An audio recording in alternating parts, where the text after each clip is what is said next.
on his brow was so thick, it was as thick as blood.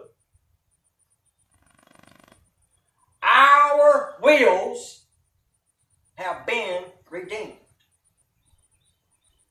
Get that? When Jesus was in the Garden of Gethsemane, he did it so our will would be what? What did I say? Our will would be what?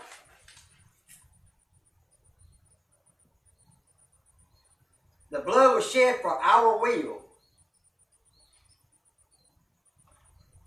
in the Garden of Gethsemane.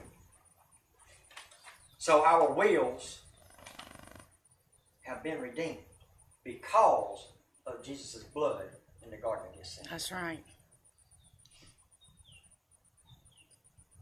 Let me talk to you a minute about the crown of thorns. You got to understand now, the crown of thorns, I ain't talking about one of these little rose bushes thorns.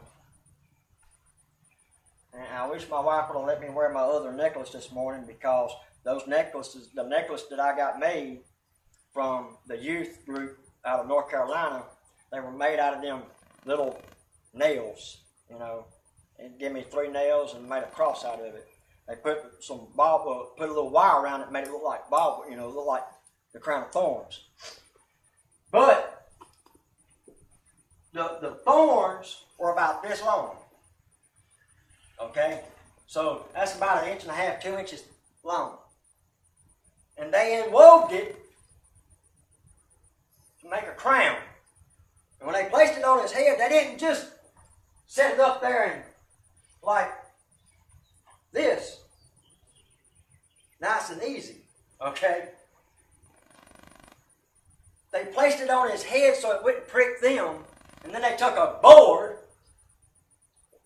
the length to where one could stand on one side and one could stand on the other, and both of them pushed it down at the same time. And it pierced into his head. Some of them went through and come back out. Okay? The thorns are the sign of the curse that is in the earth. That's what the crown of thorns is. The thorns are the sign of the curse that is in this earth. You say, what curse? What do you mean?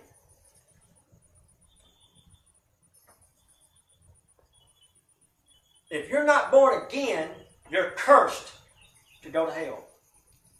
Point blank, no ifs, ands, buts about it. But, remember now, I don't know if y'all remember, but I like that little play on word, B-U-T, but. B-U-T-T, but.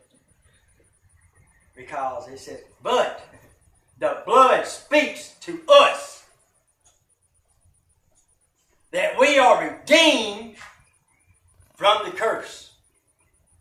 What I mean by that is, if you're born again, you're a child of God, guess what? You ain't got to worry about that curse.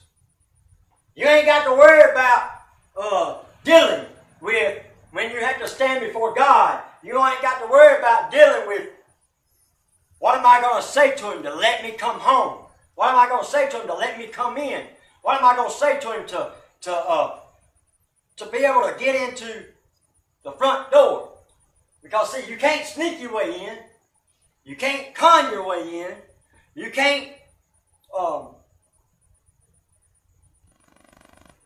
slide in by the, as they say, by the skin of your teeth.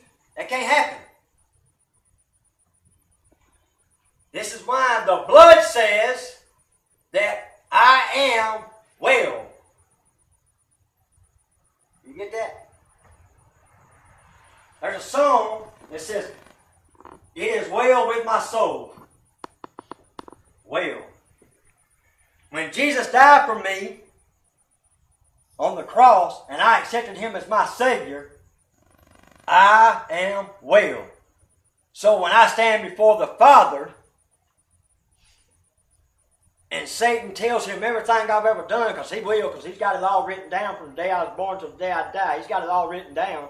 And he's going to tell him, and God's going to look down and he's going to say, well, it's right here. What do you got to see? I I know I ain't going to have to say nothing because Jesus is going to say it for me. Because, see, I'm a child of the King. But at the same time, I want to be able to say I am well. Why? Because He's my Savior. You know, when you go to court, you have a defense attorney right along with a prosecutor. Jesus is your defense attorney if you know the Lord. That's right.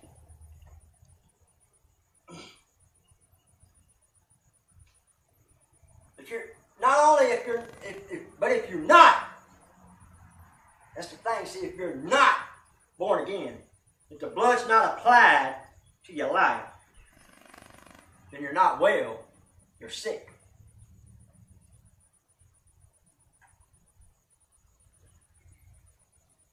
And when you get sick, what do you have to normally do? You have to go to the hospital. You have to go to the doctor to get back well, stuff like that. Well, that brings me to number 3, the stripes. See, when Jesus took the 29 stripes, the blood says we are healed. Did you hear that? The blood says we are healed. Mm-hmm. It speaks healing. See, when Jesus took those stripes, it was for our healing. Now, we have to have enough, as I said last week, about our Christianity, to step out in faith and say, okay, I'll give you an example. I walked around from September of 2012 to around January, February of 2013 with pneumonia in my right lung. Didn't know it. I went to the doctor